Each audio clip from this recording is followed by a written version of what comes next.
Being a gangster is not actually what you know or what you can do, it's who you know. Yeah? And in no other walk of life is it more important than the crime world, that it's who you know. Like, if you can beat me up, but I can ring someone up to shoot you, I'm tougher than you, ain't I? Yeah. Yeah, so they call me the yellow pages of crime because I know every fucker. Right. So that makes me a bit scarier than you. Yeah, definitely. Right, next one. Were your family religious, and do you believe in God? And if you believe in God, why, etc., etc.? Yeah, cool. My family were religious, yeah, and my mum and dad were Cub Scout leaders. We went to church every single Sunday.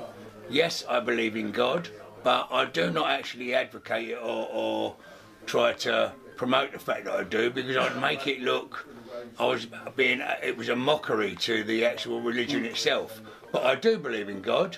But believing in God doesn't necessarily mean I have to run by the whole book, yeah?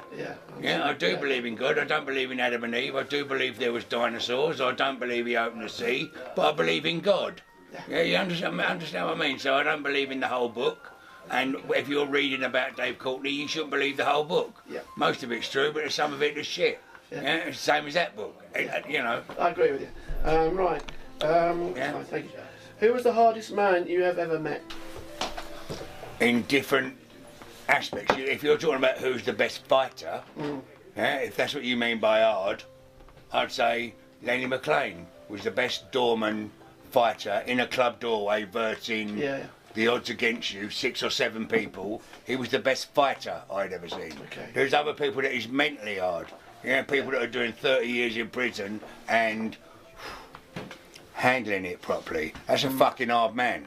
Yeah? Someone that has had 3 sons killed in the war. Yeah. Yeah? And still able to go to work and act normally. That's a fucking hard man. So I've got different categories of hard man for different things, if you understand what I mean, yeah? Why did you get involved in the Craze funeral? They asked me to.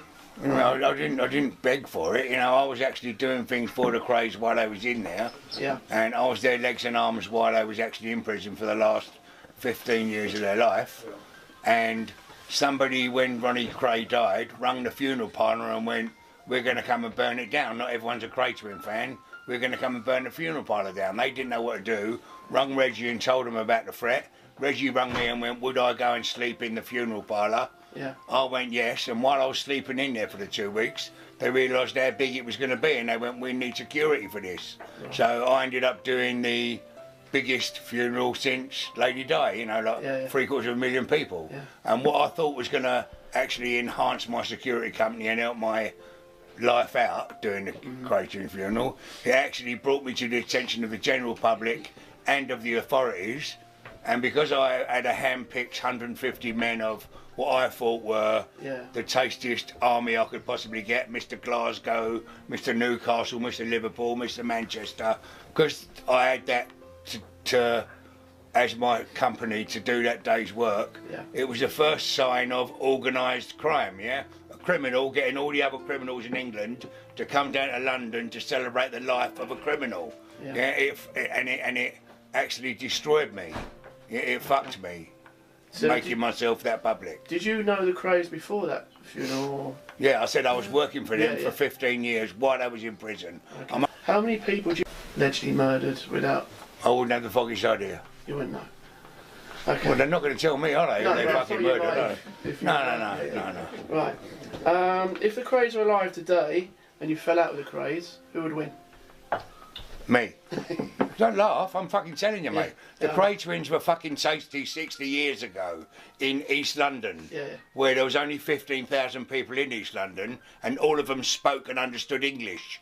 Right now there's 250,000 people living in East London, and half of them can't even say the name Cratwit, right? And they would not fucking sit there and be scared of 2 cocksucking fucking little geezers, So, and if they fell out with me today, I would shoot them and have them killed. And there's no way in the world that you know, you can't put them in the same category as a bunch of fucking English gangsters, because they are nothing like us.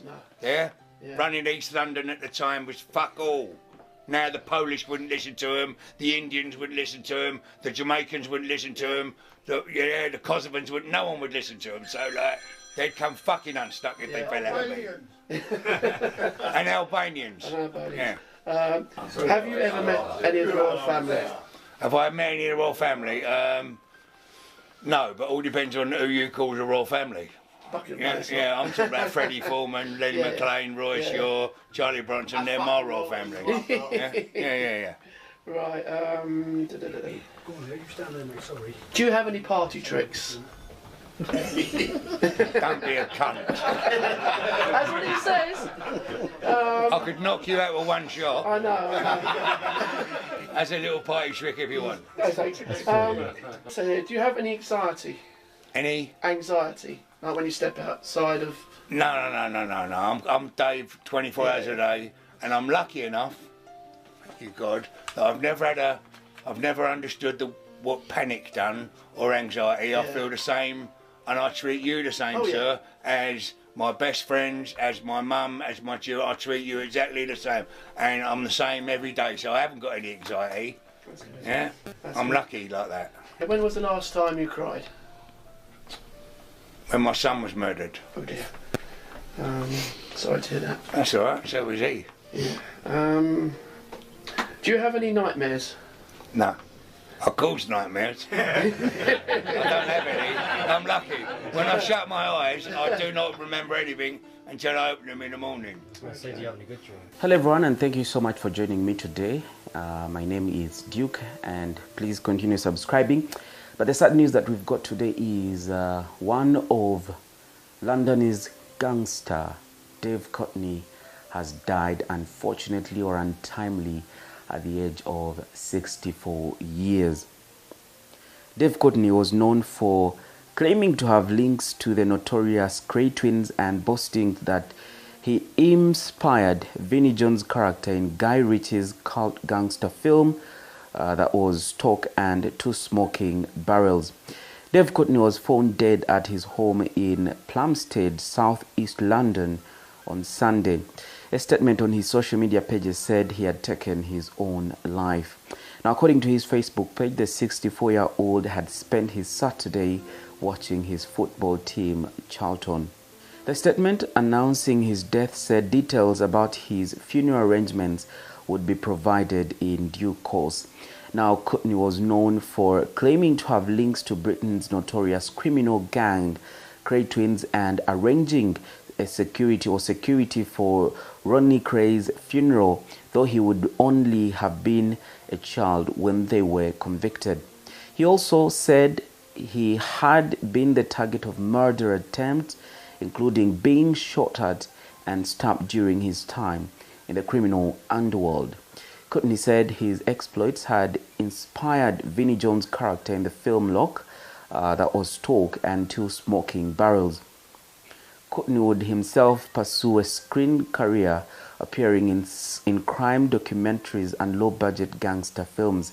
He also wrote several books, including one in which he claimed to have been found not guilty in about 19 separate trials. In one, June 2004 saw him cleared of attacking his wife during a row about an affair. In another, in 2009, he was cleared by a jury of possessing a firearm. Courtney's Plumstead home has itself been something of a local landmark. Dubbed Camelot Castle, it's reportedly decorated with fake guns, swords, and suites of armor. A bust of Courtney, numerous pictures of the late Queen Elizabeth, a jacuzzi, gold-lined paintings, Union Jacks, and a statue of Sniper, among many others. David John Courtney was born on February 17, 1959, and died today on October 22nd, 2023. He made a name for himself as an English self-proclaimed former gangster who then swapped his life of crime to become an author and celebrity. In recent years, Courtney became known in the world of publishing and shared tales of his questionable past with Brits. The 64-year-old told stories of the time he was shot and even said there was a time he was once had to be killed to stay, or rather, he once had to kill to stay alive. During his career, Courtney published around 6 books and then went on to star in his own film titled Hell to Pay. Courtney even made his debut in the world of film and TV, largely making a living from television documentaries and appearing in a number of films. He was a storyteller and claimed to have links with notorious gangsters such as Reggie Cray and Lenny McLean, and is the best known for organizing security at Cray's funeral in 1995.